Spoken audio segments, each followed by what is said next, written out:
It was a typical evening in the small town of Tulare. The sun had just set, casting an orange glow over the horizon.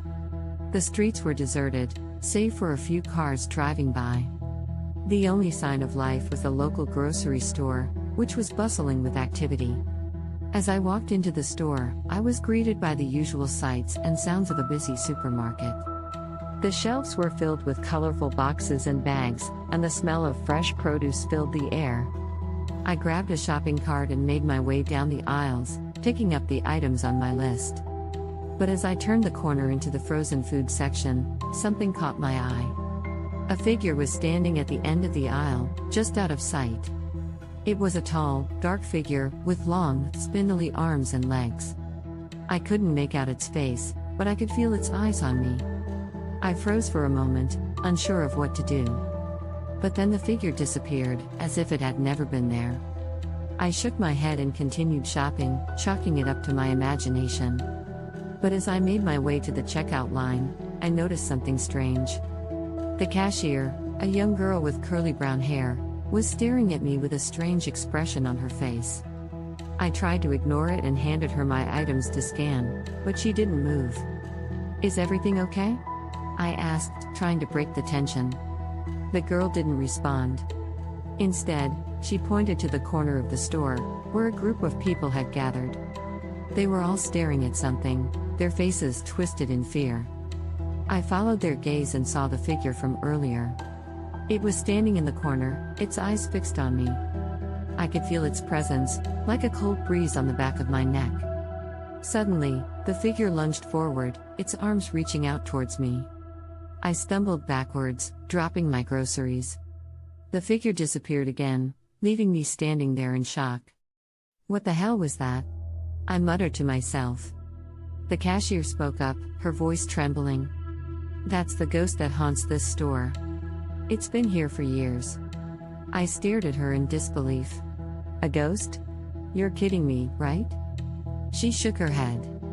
"No, I'm serious. People have seen it before. It's never done anything like that before, though." I didn't know what to say. I had never believed in ghosts before, but the evidence was right in front of me. I gathered my groceries and quickly left the store, eager to get home. But as I stepped outside, I realized that a ghost had followed me. It was standing in the parking lot, its eyes fixed on me. I could feel its cold breath on my neck, and I knew that I had to get away. I ran to my car and fumbled with my keys, trying to unlock the door. But the ghost was getting closer, its fingers almost touching my back. I screamed and finally managed to open the door, jumping inside and slamming it shut. I sat there for a moment, trying to calm my nerves. The ghost was still outside, but it couldn't get to me now. I turned on the ignition and drove away, my heart racing. That was the first and last time I ever went to that grocery store. I heard stories from other people in town about the ghost, about how it would appear and disappear at random times. Some people even claimed that it would move items on the shelves or knock over displays. I never saw the ghost again, but I knew that it was still out there, haunting that grocery store.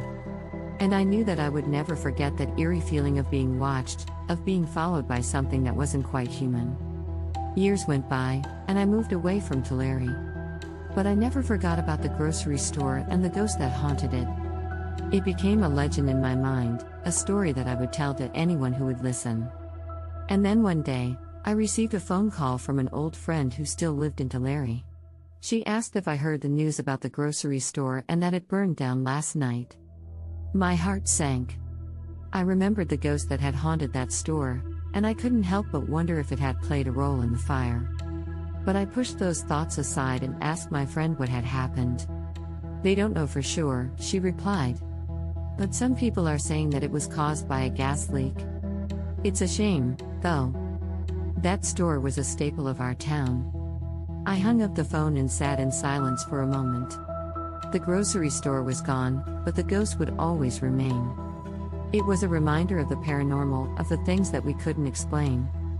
And it was a reminder of the power that fear can hold over us, even in the most mundane of places.